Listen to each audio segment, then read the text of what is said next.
इसके बाद जो हमारा टॉपिक आ रहा है कि वो होता है magnetic field due to circular loop, यानी कि मैग्नेटिक सर्कुलर लूप किस तरह से, पहले मैं आपको ये शो करूँगा। एक इस तरह से जब हम वायर रखते हैं इस चीज़ को इस फॉर्म में, तो इसी को हम कहते हैं सर्कुलर लूप। या इसको हम इस तरह से भी बना सकते हैं, इस तरह से। ये जो हमारा बन गया, ये बन गया सर्कुलर लूप। यहाँ पे जो आप डायग्राम देख रहे हो ना ऊपर, तो यही होती है सर्कुलर लूप। आप देखो एक्चुअली ये होती है एक स्ट्रेट कंडक्टर, मगर स्ट्रेट कंडक्टर को हम टर्न इस तरह से करता है, ये सर्कुलर फॉर्म में बनता है इस तरह से। यहाँ पे देखोगे आप एक सर्कुलर फॉर्म।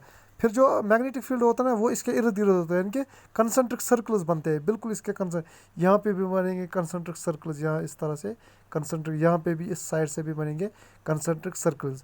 कहने का मतलब ये जो इसके दो आर्म्स होते हैं ना, at both arms the concentric circles of magnetic field are form, यानी कि दोनों आर्म्स पे कंसंट्रिक सर्कल्स बनते हैं किसके, मैग्नेटिक फील्ड के।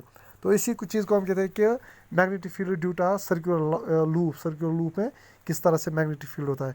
इसके बाद आता है हमें सॉलिनॉइड का मसला, यानी कि सॉलिनॉइड में किस तरह से मैग्नेटिक फील्ड होता है। एक सॉलिनॉइड को समझ लेते हैं सबसे पहले।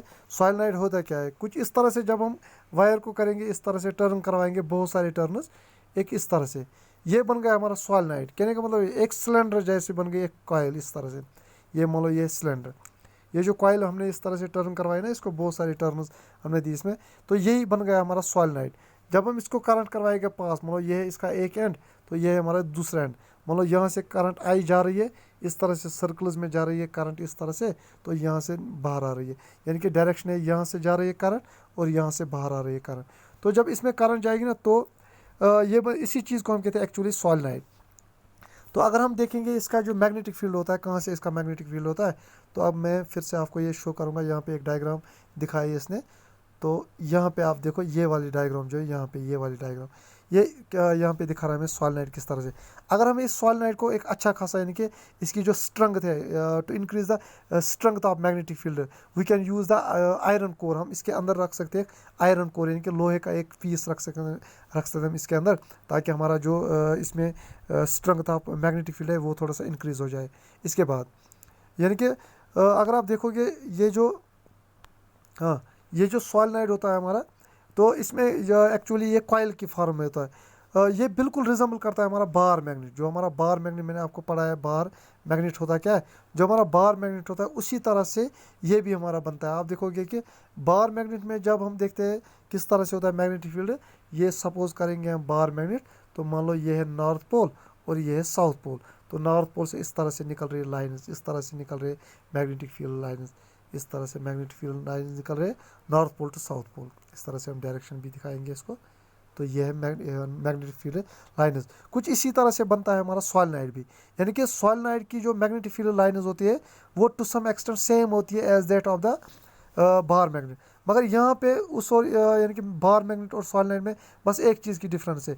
जो हमारा बार मैग्नेट होता है ना, बार मैग्नेट अंदर से सॉलिड होता है, यानी कि ये अंदर से खोखला नहीं होता, एम्प्टी नहीं होता। मगर जो हमारा ये सॉलिनॉइड होता है ना, सॉलिनॉइड अंदर से खोखला होता है। मान लो इस तरह से ये सॉलिनॉइड, यहाँ पे मैं आपको पहले इरेज करके दिखाऊंगा यहाँ पे क्या होता है सॉलिनॉइड किस तरह से, कौन सी डिफरेंस है between a solenoid and a bar magnet, what is the difference between the in the magnetic field between a solenoid and a bar. मान लो ये हमारे पास है इस तरह से, ये है सॉलिनॉइड, सपोज ये है सॉलिनॉइड। क्योंकि सॉलिनॉइड मान लो ये यहाँ से निकलेंगे मैग्नेटिक फील्ड लाइन बिल्कुल उसी तरह से जिस तरह से हमारे पास हमने देखा था बार मैग्नेट में निकल रहे थे। मगर चूंकि आपने देखा बार मैग्नेट अंदर से खोखला नहीं होता है, एम्प्टी नहीं होता है, मगर ये जो है ना सॉलिनॉइड, ये अंदर से खोखला होता है। यानी कि मैग्नेटिक फील्ड लाइन्स आप अंदर से भी देखोगे, यानी कि तीनों रीजन्स में आप देखोगे मैग्नेटिक फील्ड लाइन। एक तो बाहर वाले साइड से भी, नीचे वाले साइड से भी, ऊपर वाले साइड से भी, और अंदर वाले साइड से भी आप देखोगे मैग्नेटिक फील्ड लाइन। तो यही डिफरेंस होती है between a bar magnet and a solenoid. Otherwise the magnetic field in the solenoid is same as that of the bar magnet. उम्मीद है आपने ये समझा होगा, आपको ये समझाया होगा।